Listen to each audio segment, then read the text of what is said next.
Hello, hello, hello, everybody. It is Stevie Aisha Mills. I love hosting the conversation with Stevie, not just because it's my name, but because we get to bring you extra special guests like the young lady who is here today, and I am excited about this conversation. And so her name is Melissa A. Jakes.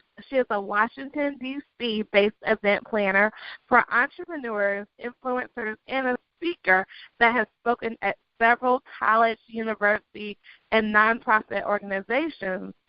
And I love this part, so y'all listen up. Best known for being the Olivia Pope of live events. Wow. She was featured on Amazon's new releases and held second place for multiple weeks. Melissa has been featured in the film Step. Y'all remember seeing the previews for that? I know I did. Event Planning Association podcast in the Baltimore Sun. She was born and raised in Maryland. Okay, DMV. I'm in the V part of the DMV, Virginia. So without any further ado, Melissa, welcome to the conversation. Thank you. Thank you for having me. You are so welcome. I am excited that you are here, and I am so excited to kind of talk about some of the things that are just in the midst of this bio. Oh, my gosh. I just love the creativity that is taken, and that just gives us an introspection into who you are because I love the way it's written. And so, yes, I know that you are an HBCU graduate as well. Yes. And that is amazing. That's exciting. So I think that is very cool. So yes, let's talk about that. Morgan State University. Yes. yes. I know recently, there was my school, we kind of came to y'all's field and did some things over there. But we're not going to talk about A&T in that game. We're going to stay friends. We're going to stay friends. Yes, ma'am.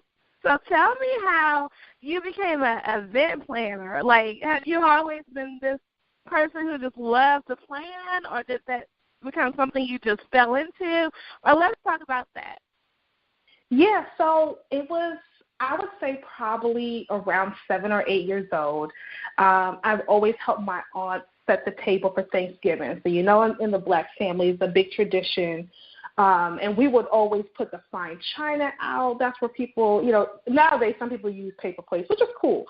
But in my household, we're Caribbean, and when you get married and you get that fine china, that is those big Thanksgiving events is what you use it for. So I was always a person like, I want to put the fine china out. So I would set the table. I would come up with creative centerpieces for the table.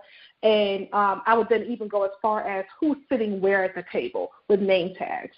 So I really got that event planning mode at a young age with Thanksgiving, and then it grew. And especially when you go to an HBCU, you get very immersed in the culture, and you learn a lot. So I really picked up a lot of great skills at Morgan State University, being junior class president, sophomore class vice president, and then SGA president, and then president of my sorority as well, Delta Sigma Theta, Sorority Incorporated. And little plug. And so I learned a lot through those various entities on how to event plan and effectively event planning. And so, like with homecoming, that's a big deal. And so you have to plan the whole week of homecoming and bringing alumni back and how to keep people to come in and bringing the community in, how to market, how to make sure the flow is going well and still having a fun time. So I really learned at a young age, and then it just kind of kept growing and growing. And then I planned my own wedding. And after that, a lot of friends were like, hey, can you help me plan? Can you help me plan? And then my husband said, stop it, start a business. And that's how Rescue Event Planning started. Awesome. And yes, it is a huge deal. Homecoming is. I know that you just recently did something with your homecoming that I thought was very cool. Tell us about that. Yes, I was asked to do the stage decor for coordination that happened last night. So I was very honored because coronation is big, especially the HBCU is very big. That's where Mr. and Miss Morgan is crowned. Alumni come back. All the past kings and queens come back. And so that honor of setting the stage for coronation was like, yes, of course, I'll help out. And so it was very cool experience, and I'm glad everybody really enjoyed the decor, especially Mr. and Miss Morgan, because that's such a big deal. They won't get that time back. Those pictures are like forever for them. So, and it's homecoming week for Morgan, so we're so excited. Yay! We just had what they call, what the young kids call GHO, the greatest homecoming on earth. And so I do understand that. I was just in Greensboro at the illustrious North Carolina Agricultural and Technical State University. I love my school. That's where I got my undergraduate and graduate degree. And it is, we have so much pride in that. And I think that as an entrepreneur, having that support from the universities and the colleges that, are historically Black, they just have taught us so much. They've taught us about community and camaraderie. And no matter what school you go to, we always joke with other HBCUs, but I think the brilliance and the beauty of that is that we do feel like home. We do feel like we have that support. And I know for me, one of the greatest things is that in my department of communications, which is housed in Crosby Hall on campus, my book, my Cultivating Your It Factor, it sits in a glass case along with some of the other Aggie authors, and that was huge to me. Like, just that feeling. So I do know I can sense your enjoyment and your appreciation for having that job done at Morgan. That's a beautiful thing, because when you are a student there, you don't really know what you're going to do with life, especially being a freshman. You don't know, I know I didn't know that my book was going to be in that case, because I didn't even think I was going to have a book. So the beauty of that and seeing your work, and I did see your pictures, and it was great and beautiful. That is a huge accomplishment, and that is something that needs to be applauded. So I wanted to make sure that we uncover that. Uncover that here in the conversation. You're so welcome. I also want to talk to you about the fact that you work with influencers, and I think that is great, and I think that you do something unique, and you take events, which as a publicist, I know that the only reason you'll really see me doing a whole lot of events is because I understand that when you get in a room with people, you get that multidimensional experience, that it does change lives when you get that know, like, and trust factor. And so tell us about the work you do with influencers. And I know you also have a book in that regard as well. Yeah. So what really started making me work with influencers, besides the weddings and the Sweet 16s, those are all great, and I still love to do them because that's the creative side. But what I've learned that influencers can really make an impact through doing a live event. Social media is big, and it's great to do your live streams because that brings your following. But what really sets you apart is when you can host your own event and people actually come out and not being on a computer screen or on your cell phone. They're actually in your face. They pay to come to your event to listen to you. That's really what starts setting you apart. And I love to work with those type of influencers because if you have so much information to give to the world, let me help you organize it and present it in a nice packaged way that your audience will take away and want to continue to follow with you. Because during those events, and as a publicist, Stevie, that it can get crazy. The venue can say, oh, no, you can't come in until 5, but you advertise it starts at 5, or your photographer didn't show up, they got into an accident. There's all those small little things that you forget. Who's going to check in with the panelists that's coming in? Who's going to bring the food? The food didn't arrive on time. What's your backup plan for this? It started raining. It started snowing. You don't have time for that as an influencer. And so that's why I really love working with those people who have a mission, who have a purpose, and really have a message to get out to the world. It inspires me to see how they present their work and then to see the audience take it in, and they're writing copious notes, and they're videoing, and they have their audio, and you can just see all the magic happening right there in the room, that it's like, yes, that's why I want to work with you, the influencers in the world. So, and that's something I created the book, Making Money Through Live Events, a live event planning guide for influencers. So those are people who are really getting on the ground. They may not be able to afford an event planner in that perspective, but I give guides to help them create that event so that at least they get on their feet for their first event. And maybe by the second event, we can have a talk. Well, that's a brilliant way to do it, and I know that it is very challenging to do it from a side of, okay, these details, because I'm not a detail-oriented person. As I have tools, because I'm very much a creative visionary. So I love people who are detail-oriented. You know, I'm blessed to have, my mom is my business manager because she is the other side of my brain that I don't have.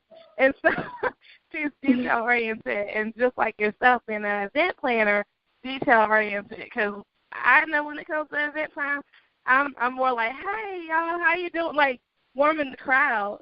But right. Definitely not looking for what is supposed to be right.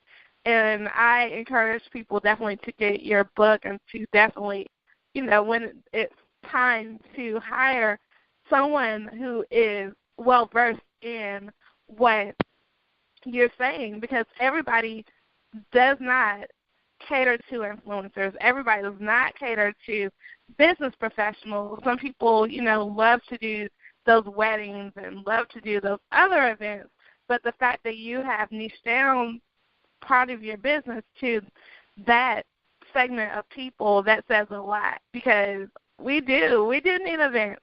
We do need to see our names on the side of banners and buildings and all these things. We need to see that, but a lot of times we don't have that mindset to even say that, or even that patience to say it. And so I love the fact that you present that in your business. And I love the fact from a branding perspective and a marketing perspective and a PR perspective that you do have that first step, that book, so people can find an entryway with you and then build that know, like, and trust factor. And that is key. Yeah, so, it is. It definitely is. Events are fun. Events are fun, but like you said, the details, it can get messy real quick if you're not organized, and that's the main piece if you're not organized. Mhm. Yes.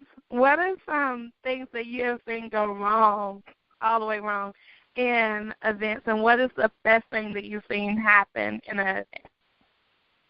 Well, my worst thing that has gone wrong was a wedding where the bride's dress, the zipper broke. And we're really at the start of the wedding, and we had to sew her in, and it took about an hour. So trying to calm the guests down, trying to work with the vendors to extend time. And some people don't think about that. People are contracted. They might have had another event after this. And so that was one of my biggest tasks, to really calm everybody. And I have my master's in social work, so that my social work skills started coming out, coping skills, how to keep everybody calm. So that was really a test. And one thing that I always have, I have an emergency kit, whether it's a wedding, whether it's a conference. There's an emergency kit with needles, Tide pens, all types of things, and I'm just so thankful. I was organized, and I planned, and I had my white needle and thread to work it out that we could sew her into her dress. So that was one of the wrong things that went for events. So one of the most successful things, I think, is with Sade Why I Do conference, the VCon. It was my team and I really prepped very hard for that conference. And we started probably meeting around February before the conference. And every month we would, hone down, making sure that we had the time frames right, and having our walkie-talkies and Miss Cheryl Wood would tell you that we look like, and I think even Kim Coles would say, we look like security with our walkie-talkies during the conference. But it kept us that we didn't have to wave, if you see people waving your hand or yelling, hey, hey, hey, and we were able to speak right into the walkie-talkie, work out the issues, work with the sound man, work with the lighting, on and off the stage. And it went so smoothly. And even to today, you can see a lot of people who were at that conference still making connections and networking and building their brand with each other. And that's really what showed me that being in the room is so much different than being online, because when you have that one-to-one connection with another entrepreneur, you never know what gets birthed right there. I'm working with some of the keynote speakers now on book tours. That was birthed by them seeing me do what I do with my team. And they're like, I want you. I'm not sure what I want you for, but I want to work with you. And so seeing how smoothly the conference went, I think that was probably one of my best events thus far, because there's still yet to come. Awesome. Yes, definitely. I think so, too, even from the side of, me being on the social media team, it definitely was. And I think that having everybody organized in a way that we all knew our roles, right? We all knew what we were supposed to do and able to contribute to that. And I adore Sade. She is actually going to be a speaker at my event this month, at the end of the month. And so, yes, I know that even when I met you through her, I knew that you had some gifts to offer to the world, because I know how she is. And that is amazing that you were able to just come and do your thing at that conference. And I heard great things about it and the people who were there. So, yes, it's amazing. And I think that is a great example of working with an influencer and working with somebody who has had a conference where people have seen and they're like, I want that too. And I think it's amazing that the book tours have been birthed from that, because book tours are not easy if you are not a planner. They're not easy to plan on your own. There's a lot of logistics with that, especially a tour. So, definitely. Yeah. So what do you think is the one thing that you have not had the opportunity to do just yet, be like, I would love to do this? That's a good question. I think I would love to do a workshop,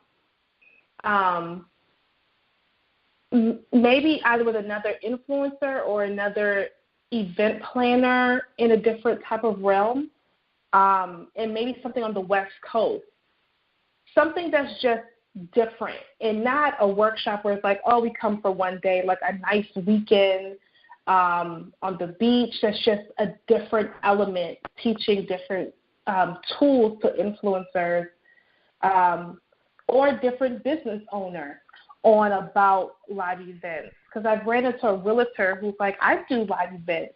I do showings of a house. And I was like, that is considered a live event. People are coming.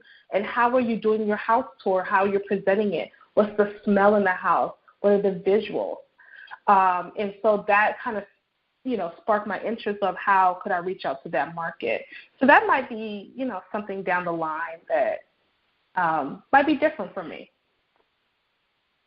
I think that would be awesome, because it is. Those are all events.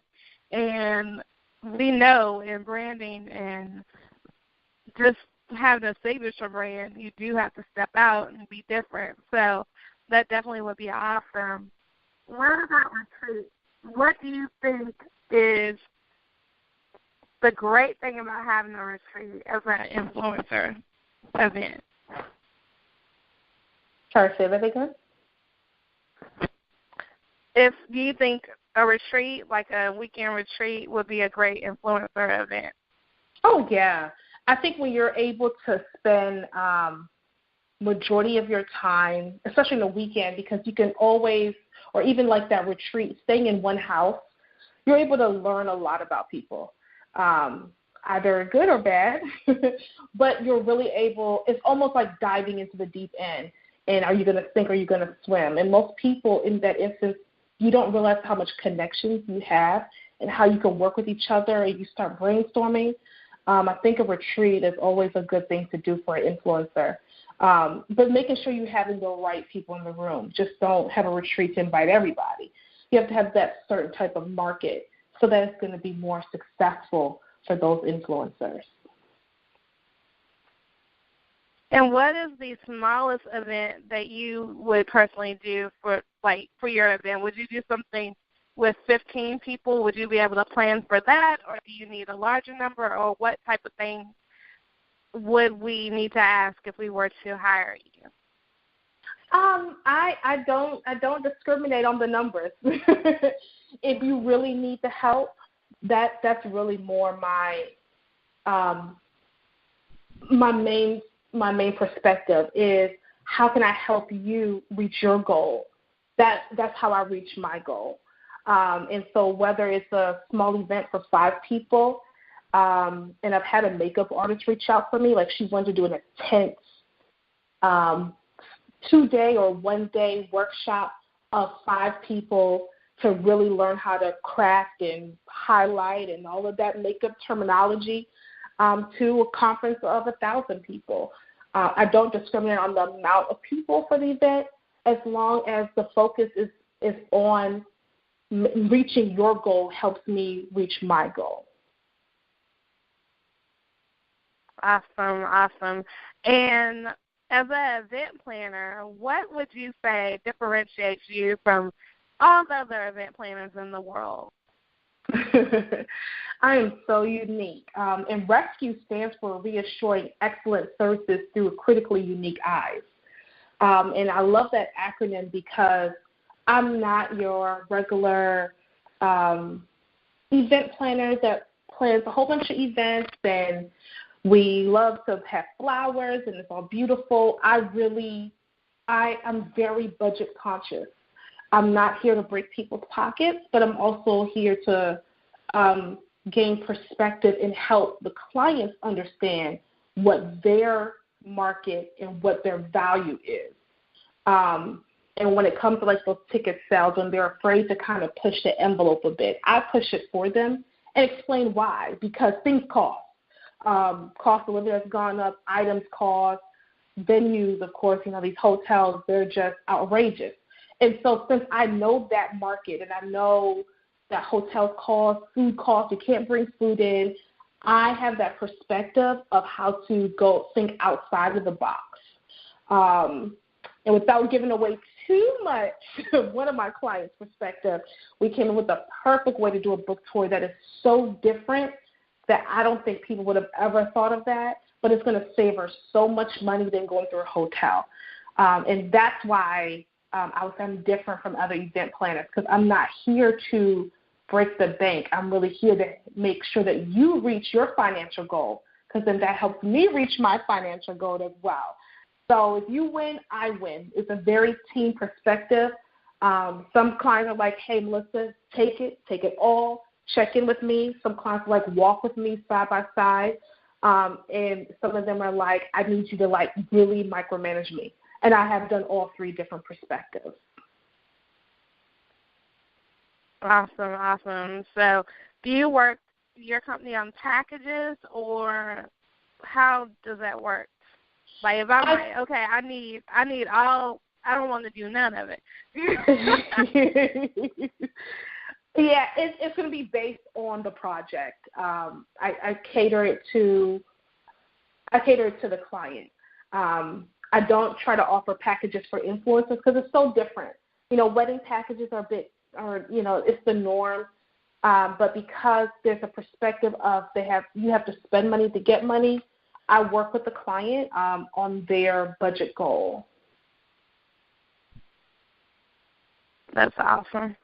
That's awesome. And I think that you also, like you were saying a little while ago, just have that perfect blend of skills, because yes, you need somebody who is going to keep you calm during the event when everything else is going haywire.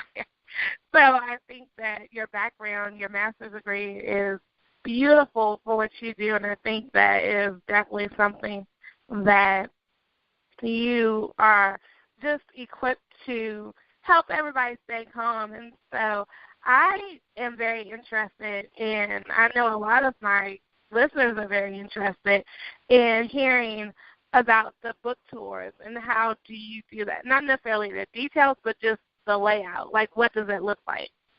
Yeah, so we definitely identify dates dates that are meaningful. So, for example, if your book is kind of more around empowerment and you're African American, I would probably say a February book tour would be good because it's Black History Month. Depending on your location. If you're in Chicago, I don't know. Because it's cold, it's probably going to snow, and then things could get canceled quick. But really thinking, like, what dates are important to you, and something might be meaningful for the client. And then, of course, we solidify a venue. How many, for this person, they're going to have multiple people on the book tour. So how many people do you want? And developing the packages for those authors to then buy into it because they're going to pay a price to come on to the book tour. So what are they going to get? Are they going to get free headshots? Are they going to get videos that they can promote for their own book? Are they able to sell their book at the book tour? So you have to kind of think, what is the best package to grab people to be like, I'm going to be on this book tour? Are you going to include the airfare? Are you going to work with the airline to kind of give some vouchers? And so then we go through all those steps of what you're willing to put in the price and what you're not willing, and how then we kind of test the market. How is this going to work? Should we do a special? And then say the price will go up so that we can kind of see how many people are going to be on the tour. But I would say for each city or for the whole tour, I wouldn't do any more than about 5 to 7 authors because then it can kind of get a bit crowded. You want the authors to have their shine in a sense. And then you want to have media, reaching out to bloggers, reaching out to somebody like Stevie to really kind of get that noise out there. And then you want to have some type of refreshment there because, of course, people come out with a little food, drinks if that is kind of your party. Some people don't want any alcohol, which is fine, but at least you need some type of water, tea, some type of juice. And then really you need to have that social media presence because now, though it is a live event, you want to show social media that you're out here grinding on your book tour and that you are making moves as an influencer, as an author. And so that's very important, having that social media presence, having the makeup artist kind of built into the contract as well with your photographer and your videographer so that each author can take that away and say, hey, I was on this blah, blah, blah book tour. Check me out. Invite me as a speaker. Invite me on your book tour. And so there's just so many different elements that can be pulled from the book tour with it. And I help the client through all of that perspective. It can be as big as that or something as small as one city book tour for one day. So it all depends on the vision of what the client is looking for. Wow, y'all hear her? She broke that down like a fraction. Y'all, that was amazing, and that's what you want to hear. That's why I asked that question because so many people are looking for people who like just pros. Like you're a pro at what you do because of the fact that not only were you talking about the event, but you were also talking about more than the event. You were talking about visibility and what happens after the event and, you know, marketing and PR, and that's amazing because so many people do not do that as an event planner. They don't really go beyond, I don't think. And I think that that's awesome because, yeah, we need to go beyond, too, because just having an event, you know, you could just have an event, there's nothing else happening, and especially when you're talking about multiple authors because it's funny, I'm kind of the queen of anthologies. I have a whole lot of anthologies going on. So I understand this also a multiple author type of thing. And so, yes, that's amazing. And I think that really it goes beyond just being an event planner. It's kind of, what your event planner is great, but I think you're like a holistic event planner, because what you just broke down was just like the whole before, during, and after, whereas some event planners that I've run into in my life have just focused on one element. And so now that even makes yourself even more marketable, which I'm sure you already know this, but I'm telling for the whole audience so that they can know that this is amazing, because as a PR person, this is the event planner I want to connect, collaborate, and change with, because I know that, like, it's not going to just be me doing all the work on the event. You're going to come with some ideas, and you're going to come with something to the table that can work with me and work for me. So that is amazing, and I think that truly needs to be seen, and it does differentiate you from the crowded marketplace, and it does, like I like to say, help you rock your it factor to a greater level, because it's inside of you. The fact that you were able to quickly just break that down like that without, let everybody know, Melissa has not had a chance to look at any questions. That was not planned. So no, ma'am. That is an amazing thing, and I just really, when people operate in their it factors, that makes me happy, because that's where my basis of life is from. So just being in that element and hearing the way that you broke that down solidifies the fact that you truly are passionate about what you do. You truly are knowledgeable about what you do. You truly are purpose for what you do. And you've been able to create a solid brand on that, and that's a beautiful thing. And I think that more women definitely need to know how to do that, and more entrepreneurs who are women need to know that, because I think sometimes we're afraid to show our brilliance, and for whatever reason. And I would like for you to talk about that, just on how women have to be seen more, because events are definitely a place where you have to be seen. So what do you think about that? Yes, I am a big advocate for women to be out there and rocking it. I love to see other women are just be so successful, even more than me. Like that gives me more motivation in life when I am seeing our girls being inspired to other women who are making those moves. And that's really important to me, because I have a daughter. And I saw my mom come from Jamaica, have probably a second grade education, was equivalent to the United States, and become a CNA and work. She might have done 12 to 13-hour shifts, but that woman worked. I saw her work. There's been times where she missed my, different plays at school, and that's okay, because what I knew was mommy was working for me. So it's so important that now I have a daughter. I want to show her you don't have to do a 9-to-5. Though mommy is currently doing a 9-to-5 now, that's not the vision for me forever, to show that you can be self-employed and be an entrepreneur and build a brand.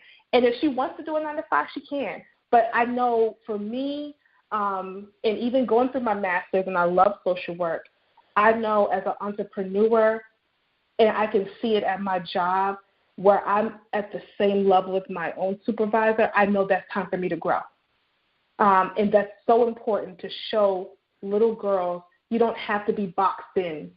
You don't have to do all of that. You can be successful in whatever you want to do. And don't allow the world to box you in. And I know we have we have a special president. We just want to really break those barriers from people like that, because that doesn't do anything but keep self-esteem down. And I'm very big on making sure we're motivating our young girls to do anything that they want to do. Awesome. And you just brought up a key point about being a parallel-preneur. And I have definitely, every time a parallel-preneur comes on this show, who is balancing all kinds of things, working for themselves, working for someone else, and like you said, you're a mompreneur, what do you think is the biggest piece of advice that you could give to someone who is like, I want to transition out of this role in this employment sector, but this is not truly where I need to do and how I need to do it right now? What is that biggest piece of advice you could give them? Make sure you have something for the bread and butter. As much as you just want to say, oh, I need so much time. If I let go my 9 to 5, I'll have the time. But you have to be realistic. What's going to still pay the bills is going to be that 9 to 5. And it's going to be hard, but you have to put the hard work in. There's times I don't go to bed until 1 or 2, and then I'm back at it at 6 or 5:30. You have to be able to put the hard work in because eventually it will pay off. Rescue just started short of 2.5 years ago and started from 2 events to, I might have done like 20 or something plus events now. So that's only 2 years. But I did not allow myself to say, I don't have enough time to build it. You're going to have late nights, and that's okay. To make that move, you have to put in the hard work. It will pay off. I've done it. When I started Rescue, I gave birth. 1 week later, I was in class to finish my master's because I said I have to finish. And then I worked, and then as trying to buy a house, I was still doing Rescue on the side, but there was very late nights. So that hard struggle of being a new mom, of having a job, having a husband, all of those excuses, I've done it. I've lived through it. You can do it. So don't allow excuses to consume you. You have to learn how to fight through it. But still enjoy your family time. But it's going to be hard. It's going to be some long nights, but the transition can definitely happen, and it will. Awesome. Yes, and it's interesting because when I first started business, I was not a parallelpreneur. I probably should have been, but I hated my job and I left. But thank God I did personally when I left, because my testimony is that I got really sick from that job. I was so stressed out. I went from a size 14 to a size 0. I had 3 colonoscopies within 30 days to within 24 hours, and I had shingles. So that was not the right environment for me.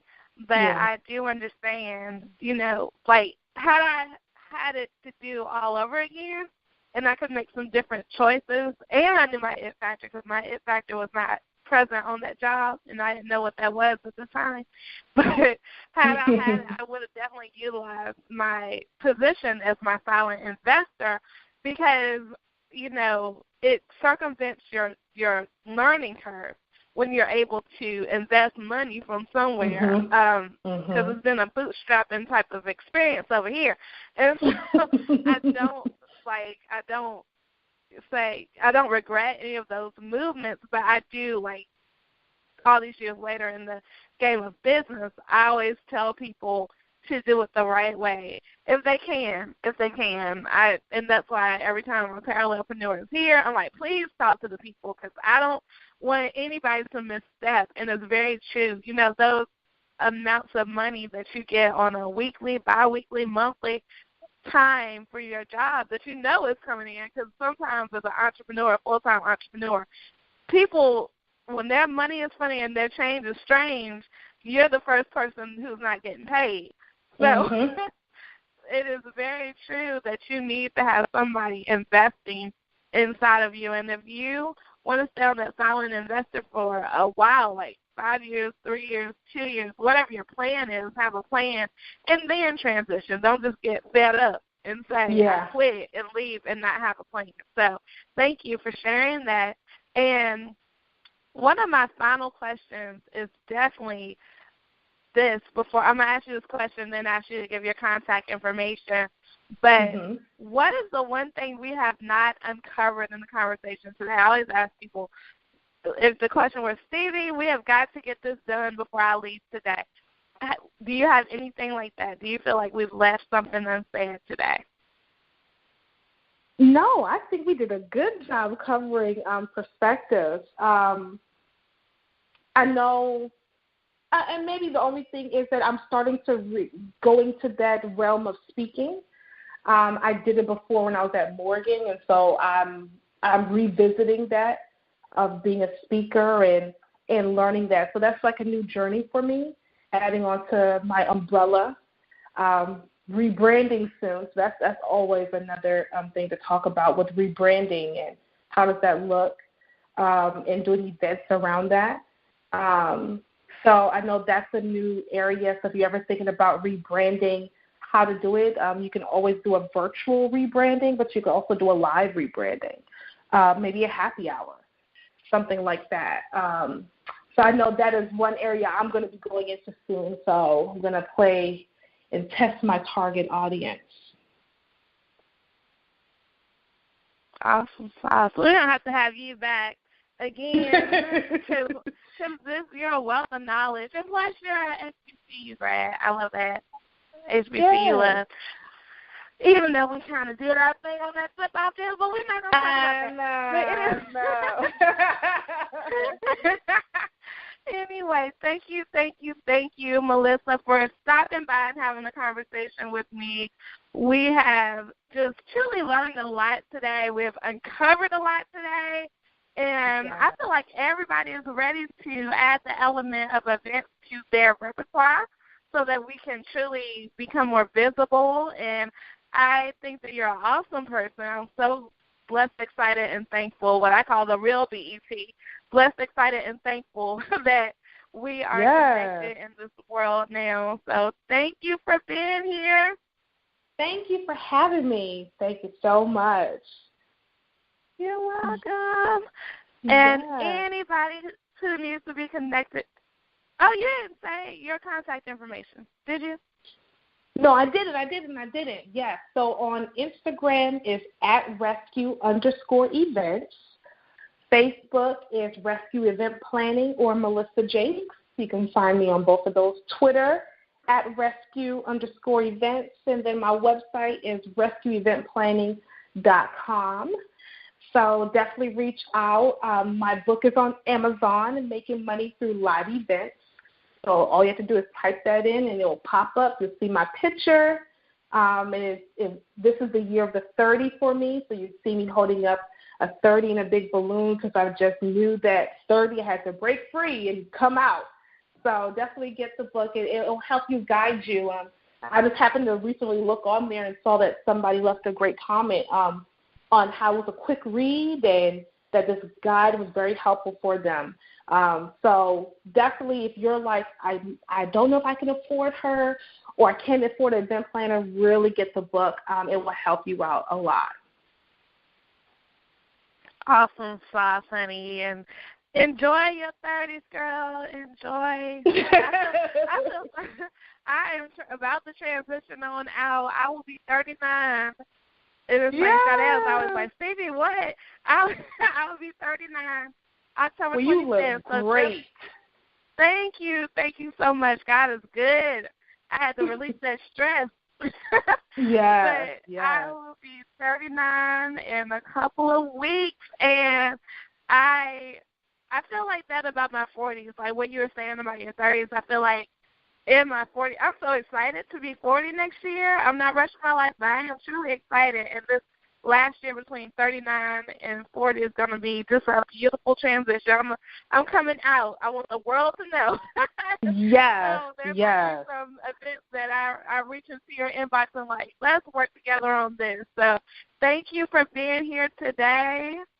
And thank you for just being you and rocking your it factor to the fullest. We can tell that you absolutely love your life and the people in it and what you do, and that is such a beautiful blessing.